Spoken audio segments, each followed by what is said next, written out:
I'm going to walk through a series of practice exercises now, but what I strongly recommend you do is that you pause the video, don't look at the source code, and try to write each one of these practices on your own. Give that a try. Try using the template, going through, getting the program working, and then come back if you get stuck or if you, when you're done with your solution, come back and take a look at the solution that I write for us together. But I'm going to strongly recommend you try to do these on your own first because it'll be really good practice on these topics. So first we're going to write a GUI that keeps track of the number of times a button is clicked. We'll display that count in a label. And then after we get that working, we'll modify the program a little bit more to change the background color. So I'm going to create a new class, click count, and I'm going to start with my template code. So I'm going to take all the template code, copy and paste it into my class. Now, as I mentioned before, what I recommend you doing the first time through the through the template code is going through and just cleaning up all of the template places to make sure the code compiles. So I'm going to put in my class name, put in my constructor name, put in my title, put in my size,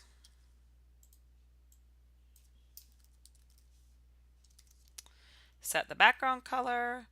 Please take note of the note I made about the color class on the previous video. Make it pink. Okay, skip the stuff to come back. I know I am going to need a listener because I have a button, so I'm going to need to respond to user action. So I'll go ahead and just put a listener name in here, even though I won't write the code yet. I'll call it button listener. And then put in my class name and constructor name down here. Click count frame gets a new click count. Okay, so no compiler errors. I can run it, make sure it runs. I've got my background color. I've got my title there, even though you can't really see it. Count the clicks. There it is. Okay, so there we go. That's again how I recommend you always start in terms of using the template files. So now let's go ahead and actually write the program that we want to write, which is again to keep track of the number of times that a button is clicked. So it's a good idea, and it's a little bit hard to do this on the video, but it's a good idea whenever you're writing a GUI program to sit down with, a pencil and paper or a whiteboard or something like that and kind of sketch out what you want your window to look like, and then just put a little name on each one of the components so you can kind of keep track of what components you need. So if you think about for this program, we need something to display the count, and then obviously we need the button as well. So we're going to need a label to display the count, and I'll call it count label. And then we're going to need a button. I'm just going to call it button. Doesn't really, all we're doing is clicking it to keep count, so I could call it count button or just button. And then I'll also need a primitive variable to keep track of the count. So I actually do need a variable to keep track of that. So there's my private instance data variables. So now I can go down into my constructor, and I'm actually going to do this first. I'm going to initialize count to be 0 because the user hasn't clicked the button at all yet. And now I'm going to go through all of those steps for both my label and my button. So I'm going to construct it, customize it, add it to the panel, and add a listener. So for my label, perhaps I'll make my label say count, concatenated with the count. Okay. And the next step is to customize it. Now I'm going to show you how to change the font of one of your labels. So you saw what the default font looked like in the Hello World example, but you can actually change the font by invoking the set font method. The set font method takes a parameter of type font. So if you Google Java API font, you'll see the font class. The font class has a constructor that takes in the name of a font, the style, and then size. So the style is things like bold or italic or things like that, plain, for example. And then the name, there's a bunch of names you can use. So names like Helvetica or Arial or Courier or things like that. So kind of your standard font names, and you can read more on this page if you want to find out about that. Just to show you what that looks like, I can set the font to be a new font. We'll make it Helvetica font.bold, and we'll make it size 18, make it kind of big. Okay, so this is my constructing my label, customizing it. Now I'll add it to the panel. And I don't need a listener because labels don't interact with the user, right? They just display information. So now for my button, I'll create a new J button. Click here. Not going to customize it. I'm just going to use the default settings. I will add it to my panel. And then, of course, my last step, I do need to register a listener. So button.add action listener, a new button listener. Now, I also recommend, remember in the first step, you've gone through the template, you've cleaned it up, you've made sure it compiles and runs. I recommend doing the same thing after you get all your components added in so that visually you can make sure it kind of looks how you think it should look before you move on to the next step of working with the event handler. So I'm going to run this. And there we go. We've got a count. We've got our button. So that's pretty good. Of course, nothing happens when I click the button yet because we haven't written our listener code. So let's do that now. Again, I'm going to get rid of this kind of commented template code. Okay, so what do I want to happen when the button gets clicked? Well, I want to increment the count. And then I want to update the label by setting the text. And that's pretty much all I need to do. Now when I run this, there we go. Every time I click, the count is updated. And you can see that the font's a little bigger too. If I want to even make it bigger just so you can see. 24. What that looks like. There we go. It's even a little bit bigger. Okay, so now the last part of the program was to randomly change color with every 5th click. So what I'm going to do here is I'm going to say if the count mod 5 is 0, so if it's every 5th click, I'll create a new color, call it random color, and I need to send in those 3 values, the red, the green, and the blue. So what I need to do is I need to create a random number for each one of those colors. So I'll create a new random object. And then I will generate a random integer in the proper range by saying next int 256. Because the random number colors, the parameters you send in, range from 0 to 255 inclusive. So of course, that means there's 256 options. Of course, I have to import random. Okay, so that's my red. Do the same thing for the green component. And the same thing for the blue component. And then create that random color by creating a new color object with that amount of red, that amount of green, and that amount of blue. And then I will set the color of the content pane to be that random color. Actually, let me take that back. The color that I need to change is the color of the panel. That is what the color is that we're seeing. But I'm getting a compiler error because main panel was actually declared as a local variable, right? Remember, that's part of the template. The declaration is inside the constructor. That means it's only visible inside the constructor. So if you need access to the main panel outside of the constructor, which you don't always, but once in a while you will, what you need to do is you need to change main panel into an instance data variable. So I'm going to make that an instance data variable, and then most importantly, I need to not redeclare it here. So I just want to initialize that instance data variable. So now it's an instance data variable, and I now have access to it down in my listener class. So anything that you need access to outside of the constructor, you always need to make sure it's declared as instance data variable, and most importantly, not redeclared inside the constructor. So let's run this now. There we go. And on the 5th click, it changes colors, some random color. Okay. So there we go. That's the first program.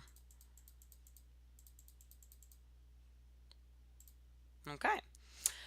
For the second practice, again, I recommend you stopping the video and trying this one on your own. We're going to write a GUI to allow the user to click buttons to both increment or decrement a counter by 1, and then we'll come back and do the modification after this. So I'm going to, again, create a new program.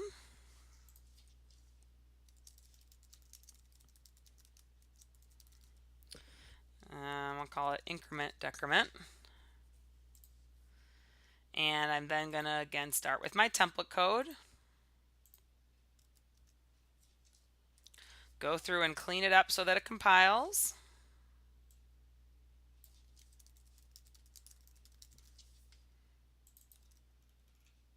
So update the name of my class, update the name of my constructor, give it a title, set the size, set the background of the main panel.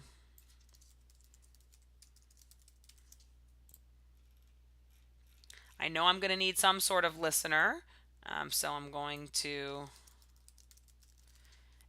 give that a name, and then of course create my frame object using the constructor I just declared. Okay, so all my compiler errors are gone. I run it, I see that it runs, got my title, got my background, so now I'm good to go to start adding things. So again, my first step is I want to think about what kind of components I need. So I want to allow the user to click a button to increment a count and a button to decrement a count. So I need two buttons. Then I also need a label, right, to display the count. Okay, so I'm going to go back up to the top of my class here, declare my instance data variables.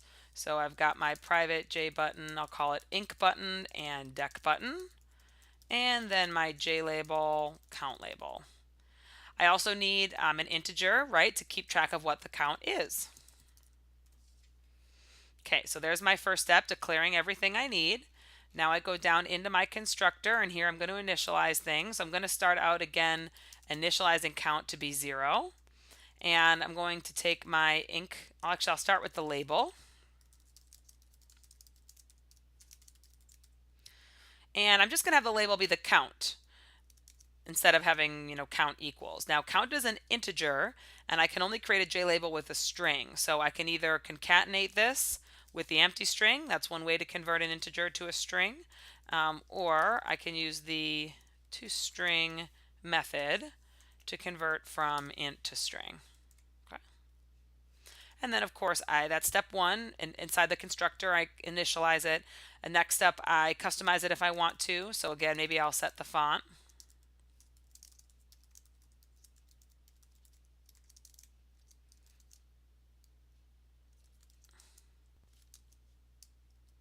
Okay, and of course, most importantly, I need to remember to add it to my main panel. Otherwise, I won't be able to see it.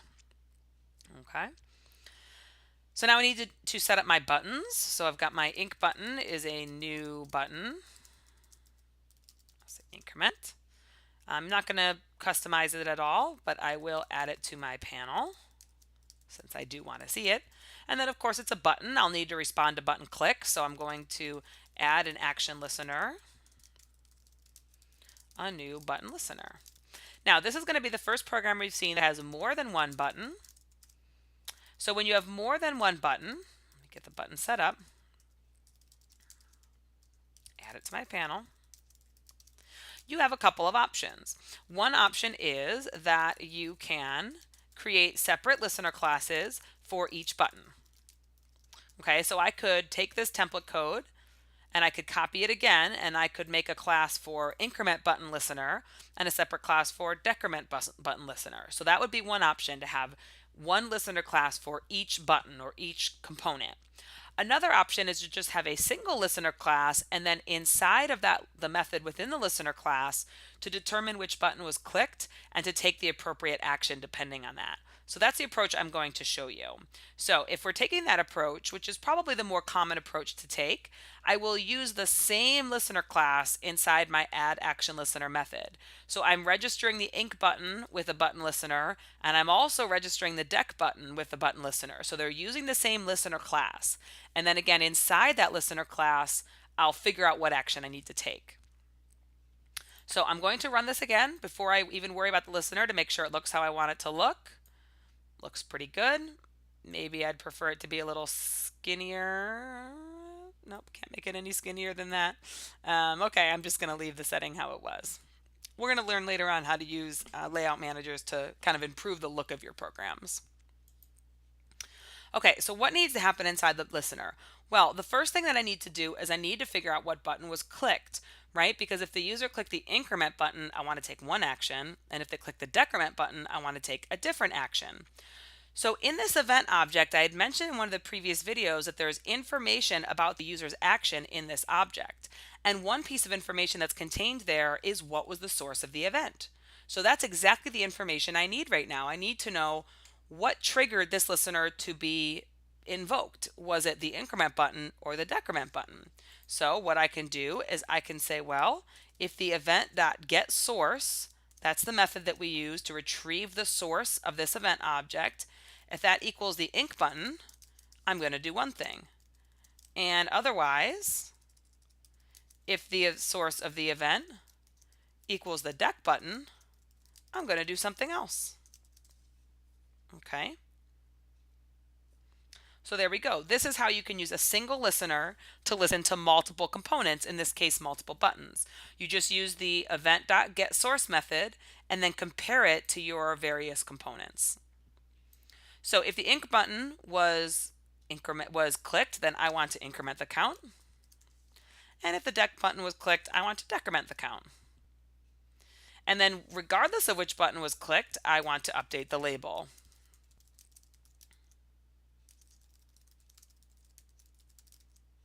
Now you could of course put this inside each branch, the if branch and the else if branch, but since that's repeated code and we want to update that count, update the label no matter which button was clicked, I'm just going to write it once and put it after the conditional to make things a little more streamlined. So now if I run this, I can increment, decrement, increment, decrement, of course go negative still. Okay, so there we go. So the modification we're going to make now is to modify the program so that instead of only counting by 1, the user can enter in the interval that they want to count by. So in order to do that, what additional component do I need? Well, I need a component to allow the user to enter in an interval. So that would be entering in a piece of textual information. So for that, I need a text field. I'll call it the interval field. Okay, now I need to use that same process.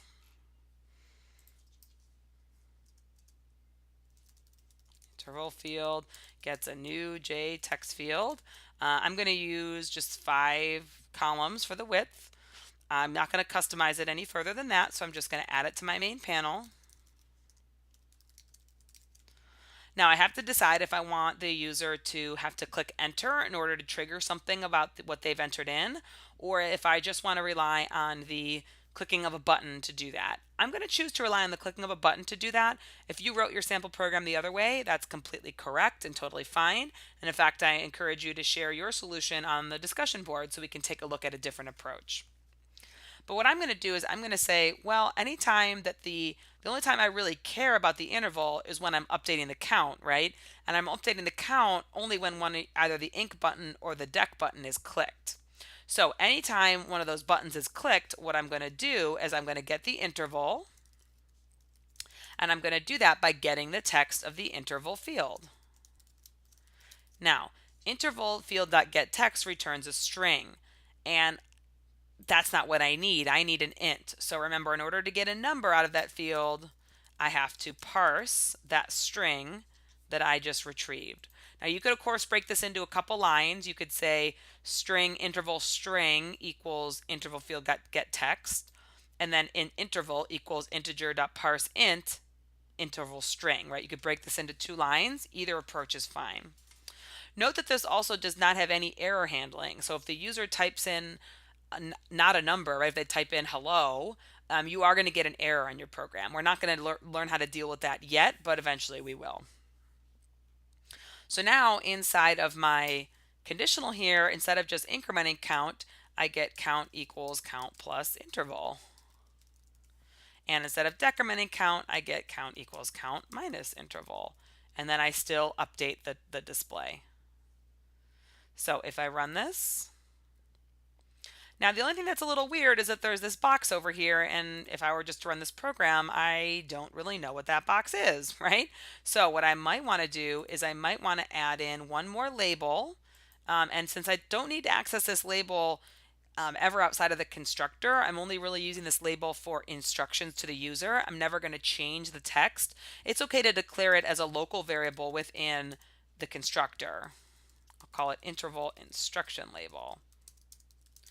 Now, again, you could declare this as an instance data variable, and that would be okay too. Enter a new interval, and then I'm going to add it to my panel. Okay, so now I've used a label to give some instructions about what that text field is. So I can start, now notice I start increment and decrement without ever having put anything in, and look, I get a little bit of an error there. So we'll go back and address that in a minute. But if I put in 1, then these work just like they did before. If I put in 5, then it works by 5s. If I put in 3, then it works by 3s. Okay, so there we go. Now, in order to fix this, of course, I did say if we type in something like hello, we're going to get an error, and that's to be expected right now. But we should probably fix that error of initially there should be something there. So there'd be two different things we could do, right? One thing is we could actually create that text field. We could initially set the text to be a 1, right? So that there's some default text in there. So now if the user doesn't put anything in, but they just start clicking, it's still going to work just fine because there's always going to be something in there. Of course, if the user takes that out, well, now we're going to get our error. But still, that would be a good thing to do. But the other thing that we could do, which would just be a little bit of error checking, is let me actually split this back into two parts.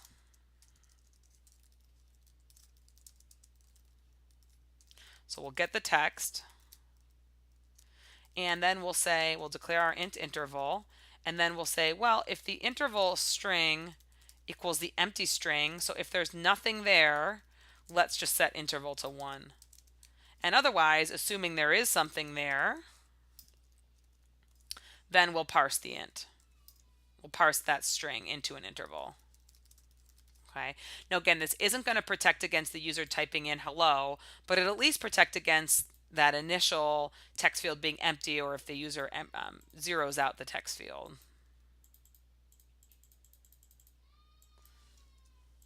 Okay, it'll just reset that to 1.